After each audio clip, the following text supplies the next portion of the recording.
الحمد لله رب العالمين الرحمن الرحيم مالك يوم الدين إياك نعبد وإياك نستعين اهدنا الصراط المستقيم صراط الذين أنعمت عليهم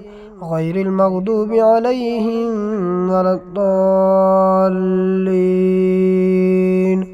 وذروا ظاهر الإثم وباطنه إن الذين يكسبون الإثم سيجزون بما كانوا يقترفون ولا تأكلوا مما لم يذكر اسم الله عليه وإنه لفسق وإن الشياطين ليوحون إلى أوليائهم ليجادلوكم وإن طاعتموهم إنكم لمشركون أو من كان ميتا فأحييناه وجعلنا له نورا يمشي به في الناس كمن مثله في الظلمات ليس بخارج منها كذلك زين للكافرين ما كانوا يعملون وكذلك جعلنا في كل قرية أكابر مجرميها ليمكروا فيها وما يمكرون إلا بأنفسهم وما يشعرون وإذا جاءتهم آية قالوا لن نؤمن حتى نؤتى مثل ما أوتي رسل الله الله أعلم حيث يجعل رسالته سيصيب الذين أجرموا صغار عند الله وعذاب شديد بما كانوا يمكرون فمن يرد الله أن يهديه يشرح صدره للإسلام ومن يرد أن يضله يجعل صدره ضيقا حرجا كأنما يصعد في السماء كذلك يجعل الله الرجس على الذين لا يؤمنون وهذا صراط ربك مستقيما قد فصلنا الآيات لقوم